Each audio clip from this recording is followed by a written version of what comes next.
In order to survive, the Japanese Navy could come up with any method. They stuffed the body of a fallen comrade into the torpedo tube, then placed a glass bottle in his hand. Next, they fired the comrade's corpse from 200 meters below the sea to the surface, hoping to trick the American destroyer above, making the Americans think their submarine had already been sunk. However, the U.S. captain immediately noticed something was wrong. Since when would a corpse still be neatly dressed? It was obvious the Japanese submarine had not been destroyed. Seeing that the ruse had failed, the submarine had no choice but to remain silent at the bottom of the sea. Soon, 12 hours had slipped by. The submarine was on the verge of running out of oxygen. Japanese sailors began to faint one after another, and morale sank to its lowest point. They had never imagined that a simple interception mission would end up with them trapped on the seafloor by an American destroyer. Just one day earlier, the Japanese submarine had received orders from higher command to change the course of the Pacific battlefield. They were to intercept the American fuel supply ship. But just as they located their target and were preparing to fire torpedoes, suddenly the sonar picked up propeller noise from behind. The Japanese captain immediately raised the periscope to check. As a result, they discovered a destroyer was coming straight toward them. And back then, destroyers were the nemesis of submarines. Seeing this, the Japanese submarine quickly began to dive. But what greeted them was a barrage of depth charges dropped by the U.S. destroyer. With countless explosions echoing, the submarine shook violently, pipes burst open, and seawater began to flood in.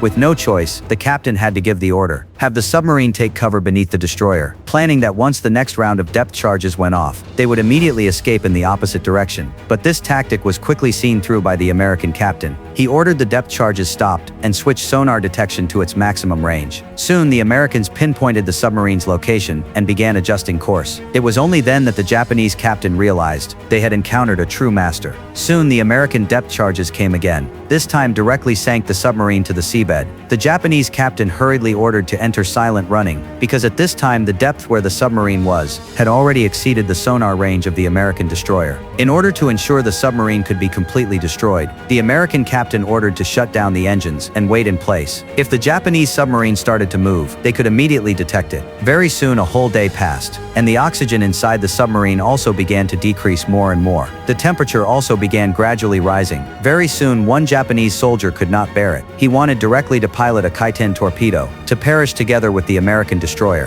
His comrades, seeing the situation, hurried forward to stop him, but this caused the pliers to fall onto the ground. The huge sound was instantly picked up by the destroyer.